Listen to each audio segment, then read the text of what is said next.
Okay. तर inner soul number मध्ये आपण काय बघितलं की त्याचा heart desire number, heart desire number मध्ये काय बघितलं तर फक्त स्वरांची स्वर जेवढे स्वर येतील वोवेल्स येतील त्याची आपण टोटल केली आणि तो सिंगल नंबर डिजिट तो आपण बघितला. मग आणि पर्सनॅलिटी नंबर मध्ये काय तर व्यंजनांची बेरीज, जेवढे कन्सोनंट्स आहेत त्यांची बेरीज करायची, ती डबल डिजिट आली तर ती सिंगल डिजिट मध्ये टाकायची आणि तो नंबर बघायचा. ओके. तर फॉर एक्झाम्पल आता आपण परत घेऊ.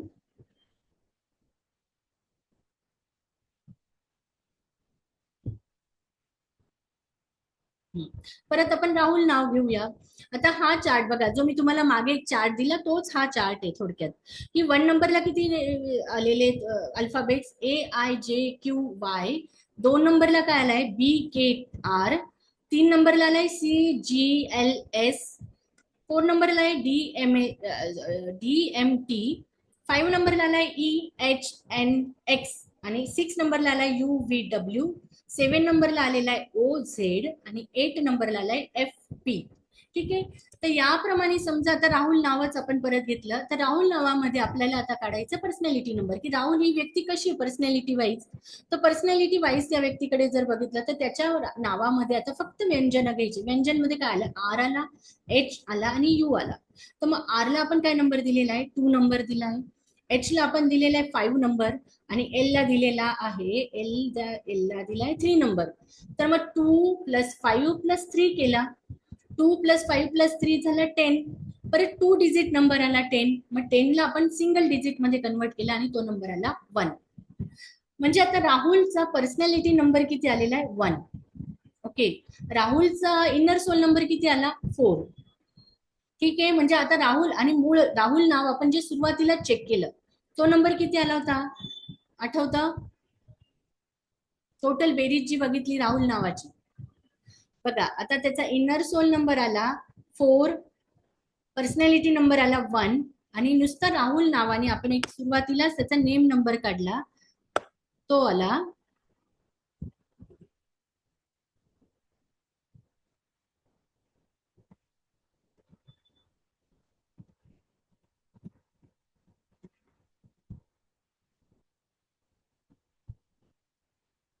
राहुल.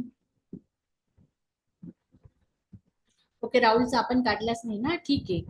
तर दोघं नंबर जर आपण आय थिंक काढला राहुलचा,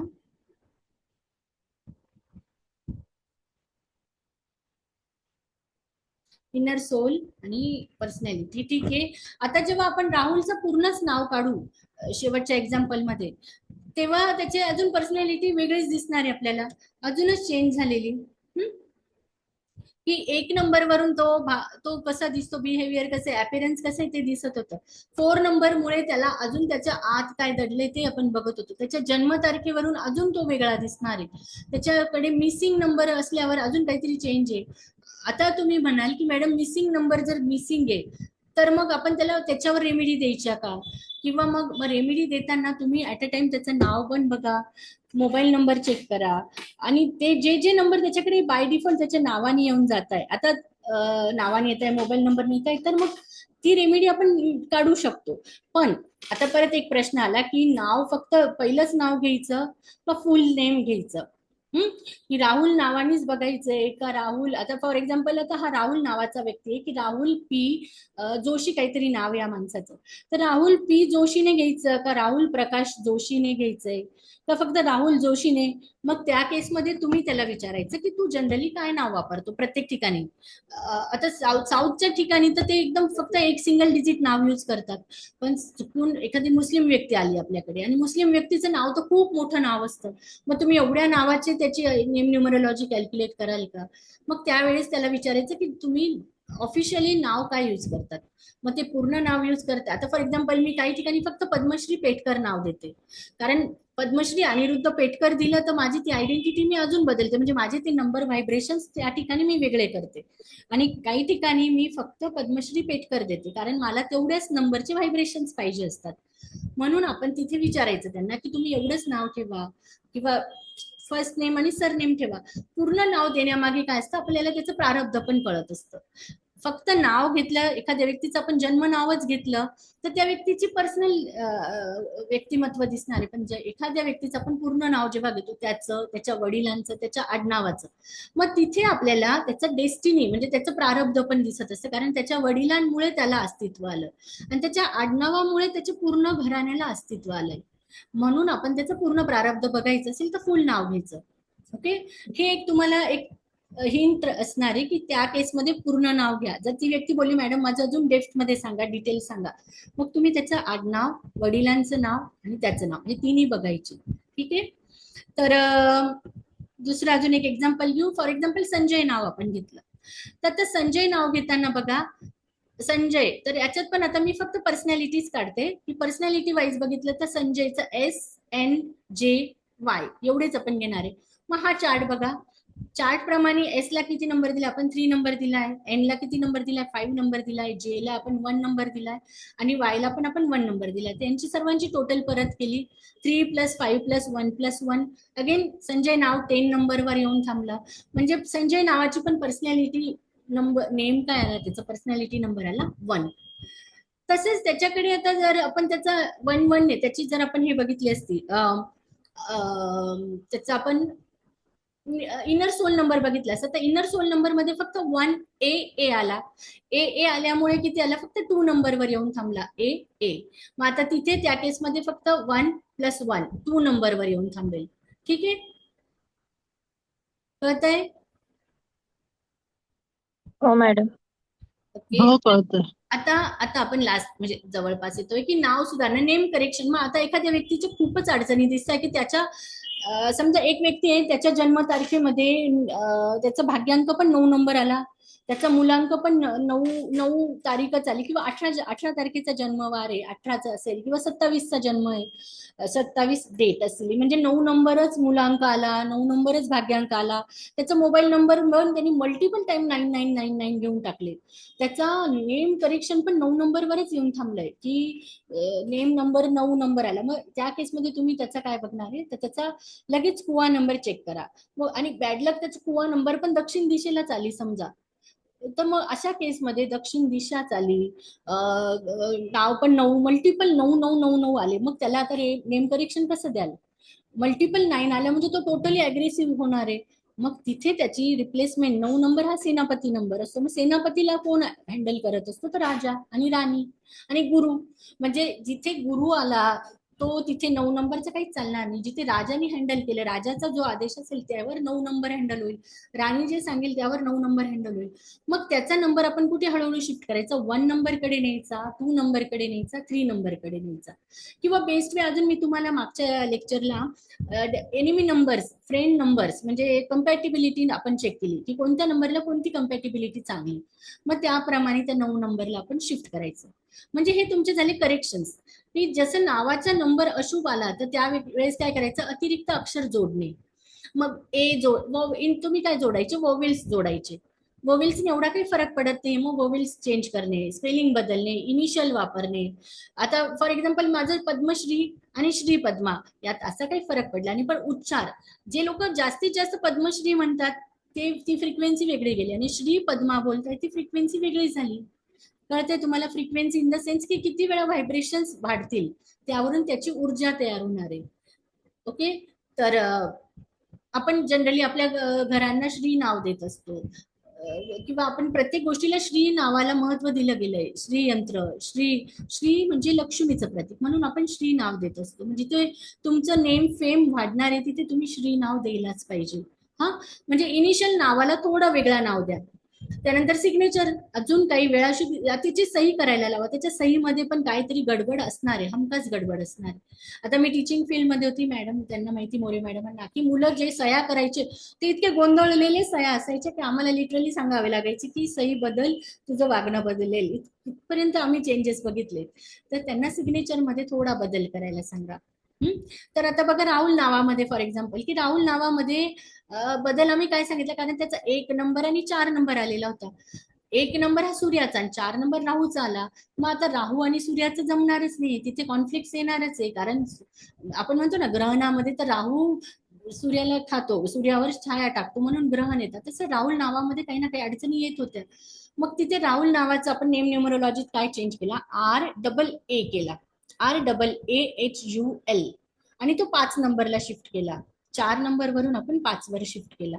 ओके, कळतंय? तसं सोनल नावावर, सोनल नावाचं सुनल केलं, थोडं ओचा वोवेल मध्ये बदल केला, पण हा त्या व्यक्तीला चेंज मिळाला, काहीच बदल नाही. म्हणजे त्याच्यामध्ये थोडे थोडे त्याच्या ऍक्टिव्हिटीत बदल झाले. नाव न्यूमरोलॉजी आणि जन्मांकाचा संबंध, की नाव म्हणजे नावाचा नंबर हा ड्रायव्हर नंबर आणि कंडक्टर नंबरशी कम्पॅटिबल असावा. की जसं मी सांगितलं की 1 नंबर, 3 नंबर आणि 5 नंबर, 2 नंबर हे बऱ्यापैकी सर्व ठिकाणी ऍडजस्ट होतात. मग त्यांच्या नावावर तुमचे नंबर्स येऊ द्या. नेम नंबर हे आणि कंडक्टर नंबर मॅच झालेच पाहिजे. कारण कंडक्टर नंबर कोण आहे, तुमचं प्रारब्ध दाखवतो. म्हणून तुमच्या प्रारब्धाला तुमचं नाव साजेसे आलं तर तुम्हाला यश मिळणार आहे, तुम्हाला सक्सेस मिळणार आहे. ओके, तर नेम नंबर मध्ये 1, 5, 6 हे शुभ मानले जातात. हं? 1 सूर्य, 5 बुध आणि 6 शुक्राचे. त्यामुळे आता बघा, व्यवसायासाठी काही नावं नंबर सजेस्ट करत असतो, की स्टार्टअप असेल, लिडरशिप असतील, त्यांनी 1 नंबर घ्यायचा असतो, त्यांचं नाव पण 1 नंबरवर आणायचं. एज्युकेशन, कोचिंग फील्डमध्ये असतील, क्लासेस चालवणारे लोक असतील, त्यांनी 3 नंबरवर नाव आणायचं. आता मी फॉर एक्झाम्पल, मी काही दिवस JMCT ला होती, तर JMCT ला मी 3 नंबरवर त्यांना आणून दिला, की तुम्ही 3 नंबर आणा, तुमचं चांगलं राहील. आणि योगायोगाने त्यांचे ऍडमिशन खूप चांगले झाले, काही बदल त्यांच्यामध्ये झाले. तो 3 नंबर आल्यामुळे पण बदल होतात. 5 नंबर मार्केटिंग, मोबाईल फील्डमध्ये. 6 नंबर हा ब्युटी फॅशनशी चांगला आहे. फायनान्स, रिअल इस्टेटमध्ये 8 नंबर चांगला असतो. म्हणजे लोक बिल्डर्स असतात ते पण 8 नंबरवर जातात. 2, 5, 8 त्यांना सिल्वर प्लेन पाहिजे असतो. मग 8 नंबर त्यांना तिथे नसला तर ते नेम न्यूमरोलॉजी मध्ये चेंज करतात. हिलिंग, NGO चालवणारे, समाजसेवा करणारे, पॉलिटिक्स मध्ये असणारे लोक हे 9 नंबर घेत असतात. किंवा ज्यांचं फ्रेंड सर्कल खूप मोठं आहे, किंवा ज्यांना इन्फ्लुएन्सर असतील, युट्यूब चॅनलवाले असणारे, त्यांनी 9 नंबर घ्यायचा. त्यांना आरामात त्यांची फेमस होता, पब्लिसिटी वाढते. ओके, सिग्नेचर टिप्स बघू. सिग्नेचर टिप्स मध्ये सिग्नेचर नेहमी वरच्या दिशेने असावी. शेवटी पूर्णविराम टाळायला पाहिजे असतो. नाव स्पष्ट लिहायचं. काही लोक कन्फ्युजिंग मध्ये गोल गोल गोल गोल गोल गोल सही करतात, किंवा सही केल्यावर त्याच्यावर लाईन असे ओढून टाकतात. तशी नाही करायची. सकारात्मक ऊर्जा देणारी शैली पाहिजे. तर सिग्नेचर अनालिसिस एक वेगळाच टॉपिक आहे, तो पण फ्युचरमध्ये मी करेल, पण अजून नाही करत, सध्या न्यूमरोलॉजीच चाललंय. नेम न्यूमरोलॉजी रेमेडीज मध्ये लकी कलर द्या, लकी नंबर्स द्या, जेमस्टोन रेमेडी देऊ शकता, सिग्नेचर करेक्शन देऊ शकता, मोबाईल नंबर करेक्शन देऊ शकता, अफर्मेशन्स देऊ शकता. आता अफर्मेशन्स म्हणजे काही नंबर्स असतात, कोडिंग नंबर म्हणून असतात, ते पण आपण एक सेशन शेवटी ठेवू. की 520 नंबर असतो, 841 नंबर असतो, हे नंबर आपण नेहमी जवळ, 11 नंबर असतो, 24 नंबर असतो, हे काही नंबर्स आपल्या जवळ नेहमी ठेवायचे. त्याच्याने आपण फेमस होत असतो, प्रसिद्धी मिळायला चांगले असतात. ओके, आणि श्रीयंत्र मेडिटेशन हे मी नेहमी सांगत असते, की श्रीयंत्राचं तुम्ही छोटस तरी पंचधातूमध्ये, काचेमध्ये, पिरॅमिड शेपमध्ये श्रीयंत्र जवळ पाहिजेच. ओके, तर इथपर्यंत होता. आणि निष्कर्ष लास्टला, की नेम न्यूमरोलॉजी व्यक्तीच्या जीवनातील कंपन समजून घ्यायला, व्हायब्रेशन समजून घ्यायला प्रभावी पद्धत आहे. योग्य नाव व्यक्तीची यश मिळवून देतो. आरोग्य, करिअर, नातेसंबंधावर त्याचा सकारात्मक बदल घडवतो. पण पण एखाद्या व्यक्तीचं नाव काही केलं बदलतच नाहीये, काही केलं त्याला बदलायचंच नाहीये, तर त्या केसमध्ये ही ज्या वरच्या रेमेडीज मी तुम्हाला सांगितल्या त्या तुम्ही त्याला देऊ शकतात. Lucky colour, lucky numbers, gemstone remedies, हा, मोबाईल नंबर चेंज करू शकता, किंवा मग आपले नॉर्मल रेमेडीज आपण देऊ शकतो. तर रेमेडी सेशन आपण घेऊ, त्याच्यातनं अजून समजणार आहे. तर इथपर्यंत आपला आजचा सेशन होता. आता तुम्हाला काही वाटलं, काही नंबर्स आपण नाव नेम न्यूमरोलॉजी काढायची असेल तर सांगा, आपण 1-2 नंबर्स काढूया. कोणाला काही अडचण असेल तरी विचारा. हे आपल्याकडे चार्ट आहेच तयार. तर बदलायचे, कोणाचं एक्झाम्पल पाहिजे असेल तर मला सांगा, मी बदलते.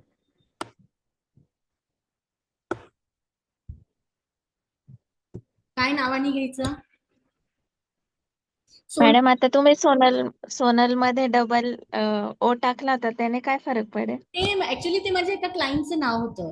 मग तिने मला सांगितलं की सुनल, तिला बिझनेस पर्पजला पाहिजे होतं ना, मग तिने मला विचारलं की सुनल टाकू का, तर म्हटलं टाक, गुजराती असल्यामुळे ती बोलली की मला पाहिजे हा नाव, तर चालेल का, मग मी तिला ते व्हायब्रेशन दिले होते. म्हणजे 3 नंबरवर येईल का तो? आता आपण एक्झाम्पल घेऊ, सोनल नाव जर आपण घेतलं तर सोनलचे आपण त्यांचे व्यंजन नको, आपण त्याचा पूर्ण तिन्ही फॉर्म काढूया. हा, तर सोनलला बघा 3 आला. आता इथे पण ओ पण टाकूया. ओला किती मिळणार आहे, ओ नंबर 7. त्यानंतर एन ला 5. मग आपण ए, ओके, ए नंबर, ए ला आला 1. आणि एल, एल किती नंबरवर आहे, 3 नंबरवर. आता यांची जेव्हा टोटल करू, 3 + 7 + 5 + 1 + 3, ओके, तर किती झाले बघा, 10 आणि 5 15, 16 17 18 19, 19 नंबरला आली याची टोटल. ओके, 19 नंबरला आली. आता 19 हा परत 2 डिजिट नंबर आहे. 19 म्हणजे किती नंबरवर आला, तर 1 टू अधिक नंबर 9, कळत आहे, 1 अधिक 9, मग हा हो, किती झाला, 10. 10 म्हणजे एक. 10 आला म्हणजे हा परत किती नंबरवर येऊन थांबला, 1 नंबरवर. आता फॉर एक्झाम्पल, आता सोनल नंबरची जन्मतारीख 28 आहे. अरे बापरे, आज 28 तारीख आहे का? हो ना, हो ना. आज हॅपी बर्थडे मॅडम, 28 मे आज आमच्या थँक्यू, सोनल थँक्यू. मॅडमचा बर्थडे आहे. वाढदिवसाच्या तुम्हाला खूप खूप थँक्यू मॅडम. शुभेच्छा. अच्छा, व्हेरी गुड. थँक्यू. तर आता बघा, लकीली सोनल मॅडमचं नाव पण 1 नंबरवरच आलं. त्यांची डेट ऑफ बर्थ पण 28 आहे, पण ती परत 1 नंबरवरच आली. म्हणजे आता त्यांच्या ग्रेडमध्ये कुठेतरी आपल्याला मल्टिपल 1 आले. 1 नंबर नावाने पण आला. आता लकीली आपण आता एक अजून काम करूया. आता त्यांचा आपण हे नेम न्यूमरोलॉजी काढला. हा, इथे मी लिहिते नेम नंबर. ठीक आहे. आता आपण त्यांचा पर्सनल त्यांचा इनर सोल नंबर काढूया.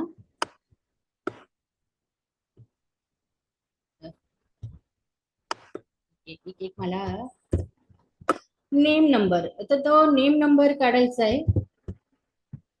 आता मी असं एन एन म्हणते. तर नेम नंबर मध्ये आपण आता वोवेल्स बघा, वोवेल किती आला, ओ वर आला आणि ए वर आला. वोवेल म्हणजे थोडक्यात किती आला होता, तर ओ प्लस ए काढू. ओ प्लस ए म्हणजे थोडक्यात आला होता 7 + 1, मग तो आला 8 नंबरवर. आता बघा, 8 नंबरवर आल्यावर सोनल नावाची व्यक्ती कशी आहे, तर तिचा तिचा पूर्ण नेम नंबर आला तो 1 नंबरवर. पण आता त्यांच्या केसमध्ये काय झालं की त्यांचा इनर सोल नंबर कितीवर आला, 8 नंबरवर आला. जर की 8 नंबर आला शनीचा आणि 1 नंबर आला त्यांचा पूर्ण पर्सनॅलिटी वाईज 1 नंबर, मग आता सोनलच्या केसमध्ये डिले होत असतो. कारण 1 आणि 8 हे कोण आहे, हे एकमेकांचे दुश्मन झाले थोडक्यात. ते एकमेकांना, जरी ते सूर्य आणि शनी एकमेकांच्या एकाच फॅमिली आहेत, पण तरी सुद्धा त्यांना 8 नंबर आणि 1 नंबर पटत नाही. कम्पॅटिबिलिटी आपण बघितली की 1 ची 8शी जमत नाही. मग आता आपण त्याचे, मग कुठेतरी सोनलच्या मनात खूप दडलेलं आहे. सोनलला आता तिचं मन मोकळा करायची गरज आहे. हा, म्हणजे मनात ना तिच्या 8 नंबर आहे, मग 8ला आपल्याला रिप्लेस करायचंय. 8चा नंबर आपण थोडासा बदलायची गरज आली. फॉर एक्झाम्पल, आता आपण तिची पर्सनॅलिटी नंबर बघू, पीएन बघू. पीएन बघितल्यावर काय घ्यायचं, फक्त कन्सोनेंट, फक्त व्यंजन घ्यायचे. तो व्यंजन आपण घेतले, एस घेतला. त्यानंतर आपण एन घेऊ आणि प्लस आपण आता घेऊ एल. म्हणजे थोडक्यात एस नंबर कितीला दिला, 3 नंबरला. त्यानंतर 5 नंबरला आणि त्यानंतर आपण घेऊ 3 नंबर.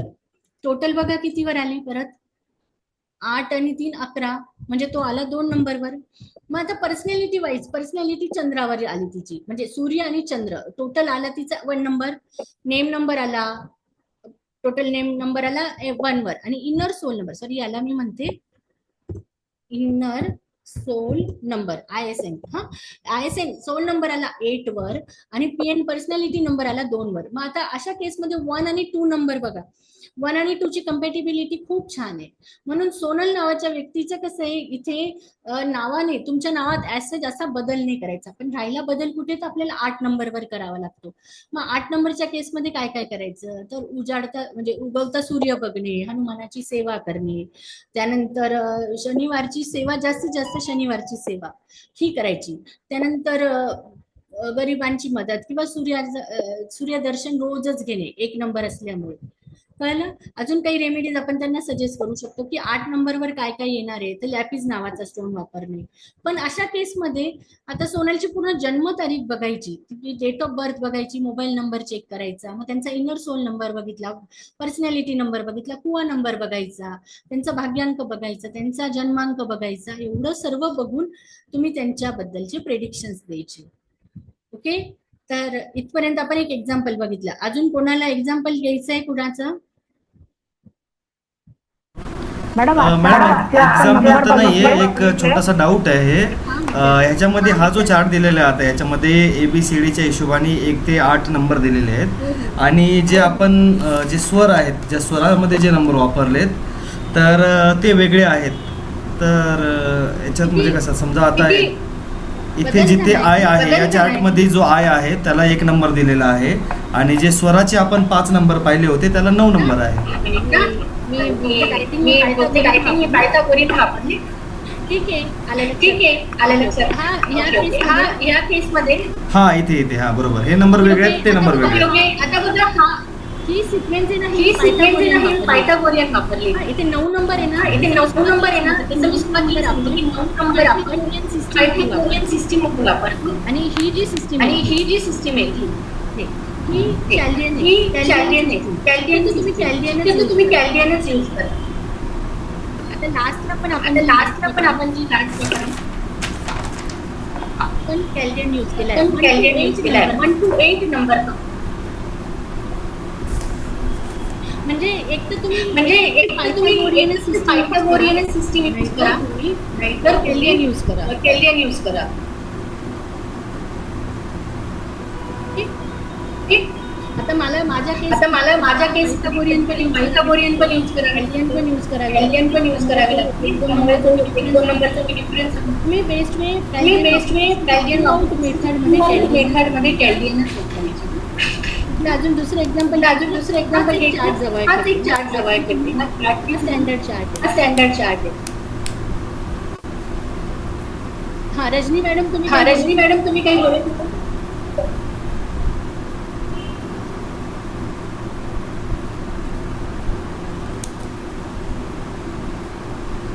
कोणाला काही डाऊट्स आहे?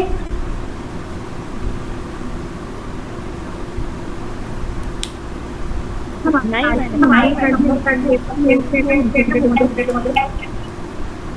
नाही आला. आवाज येतो माझा? हा आता येतोय, बोला. मॅडम 8 नंबर काढले मध्ये ऍड करायचे.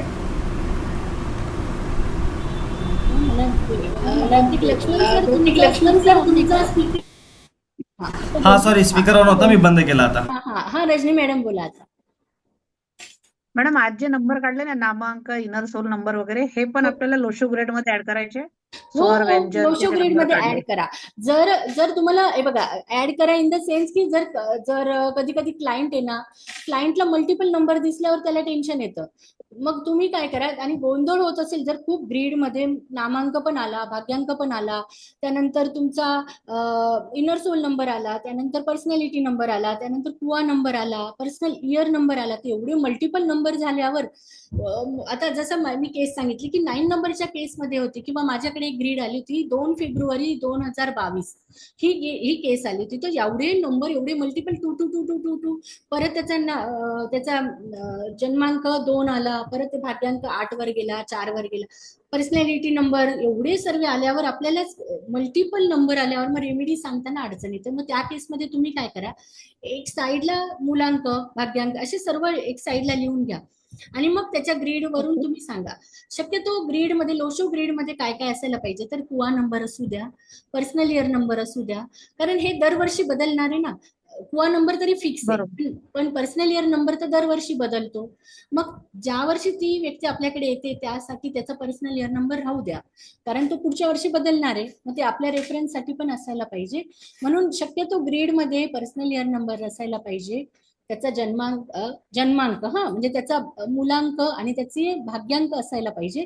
नामांक नसला तरी चालणार आहे, पण तो तुम्हाला त्याची रेमेडी सांगताना तो जवळ पाहिजे, प्रेडिक्शन सांगताना जवळ पाहिजे.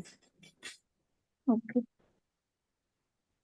आलं लक्षात. ओके. आता तो व्यक्ती आपल्याकडे प्रश्न काय घेऊन येतोय, समजा तो करिअरच्या रिलेटेड घेऊन आला, तर तेव्हा तुमच्याकडे हे नंबर असलेच पाहिजे.